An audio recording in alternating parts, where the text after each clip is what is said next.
بسیاری سوالا میشن که چرا مردم جین میزنه؟ سبب در چیست؟ یکمشان این که شاید که رحمت الله سبحانه و تعالی بالای بنده بیایه. دیمش شاید که امتحان پروردگار باشه. و سیمش شاید غضب پروردگار باشه. یکمش رحمت. و چه خاطر رحمت میایه؟ الله سبحانه و تعالی بعضی بندهاش دوست می‌داره در همین دنیا به یگان مشکلی دوچارش میکنه تا اینکه همین مشکلی دوچار شوی بیماری مصیبت سبب عفو مغفرت گناه شوه و این رحمت بالای او میایه که اون انسان شاید که نماز دور باشه، شاید که قرآن خوانی دور باشه، همین بیماری سبب میشه تا اینکه اون انسان بر بگرده به سوی پروردگار. این رحمت شه. دیمش امتحانات پروردگار.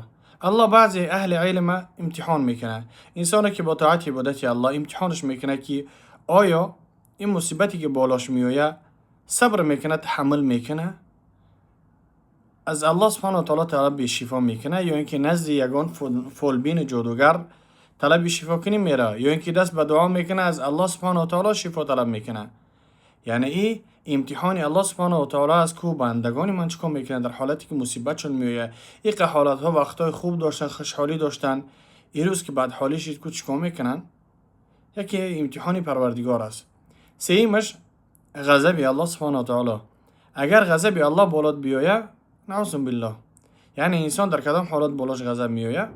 در حالتی که سرکشی زیاد میکنه، از عبادت الله سبحانه و تعالی دور میشوه، گناه بسیار میکنه، دست به حرام کرده های پروردگار میزنه، بعد الله سبحانه و تعالی هر گونه عذابش بالاش میاره.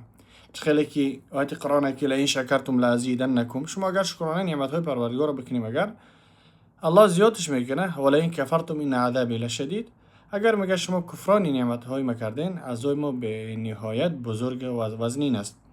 خیلی که میگن شکر کنی افزون گردد ورنه خواهی از کفت بیرون گردد.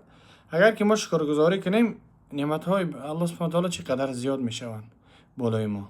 اگر که ناشکرگزاری کردیم همون چیزی که داریم همون از دست ما میروه و همون خاطر یعنی انسان باید زیغ نشوه.